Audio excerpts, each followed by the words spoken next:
Stephen Coreno, KO Artist Sports. We're here with the one and only Shawn Porter. Yeah, Showtime Shawn Porter.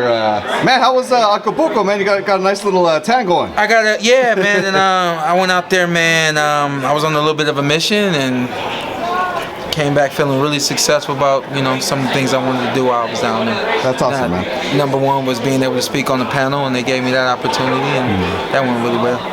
That's cool. Talk about just your career kind of going full circle to that point. Now you're kind of on the kind of fighting for the fighters type of thing. Advocating for them. Definitely. I think that I've had so many experiences, both as an amateur and as a pro, and so that's kind of the thing now. Is just I want to be the best example that I can be for the fighters coming up. I want them to just know that they have to be professional at all times. And and don't be afraid to be yourself. That kind of was the secret to my success, and come to find out it's what everybody appreciated most about me. Definitely, man. It truly is. Just want to get into obviously, I'm sure you were disappointed like the rest of the boxing community. Spence Crawford they just couldn't get it together, man. Yeah. What was your initial thoughts when? No surprise.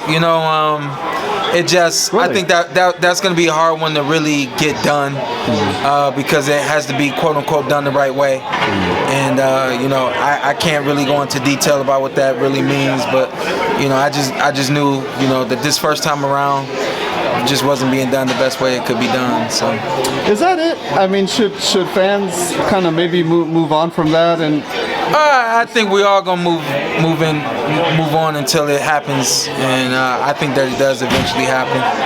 Not at the weight class that we expect it to happen, and more than likely not at the exact time we want it to happen. So it sounds like, obviously, right, just rumors, but it sounds like it might be Keith Thurman versus Errol. Yeah. You're one of the few guys, I want to say it's just you and Danny, that I want to say fought both guys. Yeah. Keith only lost to Manny Pacquiao. Yeah. But he has been inactive. The Barrios fight, he didn't get the stoppage or anything, but he's got a lot of rust off. As far as boxing, far as boxing goes, man, your lifestyle determines your performance, and it's not so much a lifestyle of drinking or partying or drugs or anything like that, or just you have to keep that motor running and you have to keep that engine running hot. Once the engine cools off, you just don't operate the same. You know what I mean? So hey, good to see you, Michaela. Yes, ma'am. That's kind of what we're looking at as it pertains to Keith. The engine doesn't run the same, and what I mean, he's like a Corvette that's just been sitting in the garage too long. So you get it back moving, and he's got a whole camp to get it going. So we'll see what happens. Yeah, we'll see. I mean, it's a good consolation prize. I feel like. I mean, maybe the best one we could get, right? Yeah. I think we're really not getting what we expect to get when we hear that Crawford is fighting Avanesian. Nevertheless, I mean, he is a contender at 147 pounds, so I expect it to be a good fight. And I think that in the interim, again, you get a fight with Keith Thurman. You can't count Keith out because he can still punch, and that all that time away can prove to be beneficial because you don't take pounding, you don't take any punishment at all, So I think on the other side of that, this conversation is we're looking at a healthy Keith now, So it's just about getting the motor running for him. Right. So and we know what Errol's coming with. Right. We know what Errol's coming with. And a Keith that kind of did get the rust off a little bit, right? With Barrios. I mean, it was in April. You got the rust off, but that was in April. Yeah. It was, right. That was in April. You're looking at 9+ months of you getting back until you get back in the ring. Right. And I said that that fight was in April. He needed to be back in the ring in October, September. He needed to be right back. Once you turn the car on, you jump on the highway. I don't know if you've driven a car like that before, but you like in order to get that check engine light to turn off, you gotta drive that bad boy. You gotta keep going, you know. 100%. Man, a fight. I like that analogy. Yeah, that was good. It was very good. Yeah, you had to come back to it. David Benavidez versus Caleb Plant. Woo, that's. I mean, man, if you pump some life into boxing, that's the one. Come on, yeah, that's the one because it's gonna be a fantastic build-up. A lot the same, but a little different from the one we just had with Anthony Darrell and Caleb Plant. But I think both guys getting in the ring, it's a 50-50 fight. I realistically felt the same about Darrell and Plant, but I did give Plant the edge. That proved to be right. And with this one, though, I do truly think it's 50-50. Both guys are superb at what they do. Styles make fights, and I think that this is a great contrast to styles. What did you see Breadman add to Caleb Plant's game in that Darrell fight?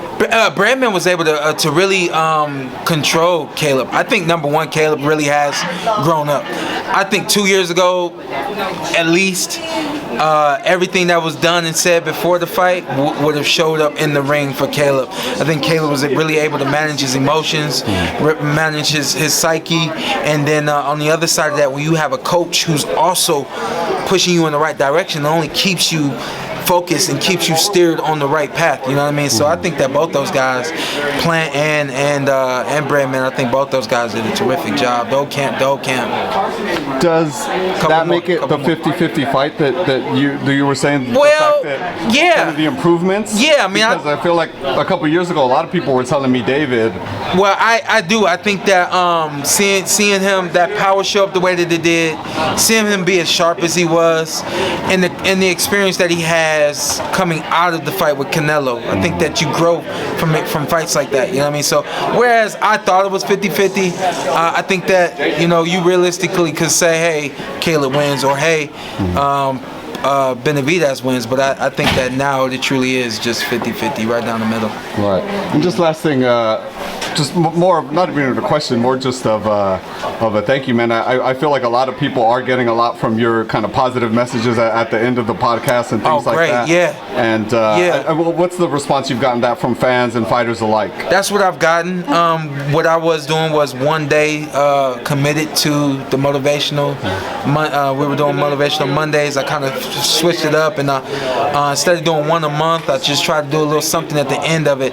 The thing I want people to know is I really don't plan what I'm gonna say. I've tried to do that before and just really hasn't worked out for me. So I just kind of go with the flow of the show and kind of whatever comes to me at the end of that. So I just want everybody to know that it's authentic, it's real, it's from the heart, it's from the mind, it's from my experiences, so on and so forth. So you're really getting an authentic motivational message, and it comes from the heart. And I do truly believe that I know what I'm talking about, and I'm glad that people are gravitating towards it. Y'all make sure y'all watch the end of the show. Skip forward to the end of the show, but catch the end of the show, because there's always gonna be something there that's gonna. What I try to do is get people from Tuesday to Tuesday. You know what I mean? Yeah. Watch the whole show though. Watch the whole show. Thank you so much, man. that means the end does. It means a lot to me. So yeah. Definitely. No, I think it helps a lot of people, man, for sure. Good. Is that helping you? Yeah. All right, it looks like it, man. It looks like it. Thank you. Sometimes, especially right now, man, boxing's kind of in a bad place. You know what I mean? So when it's your better and butter, it's a little you need some help. But yeah, much appreciated, man. Thank you so much, Shawn, for your time as always. Good to see you. Thank you, know sir. it.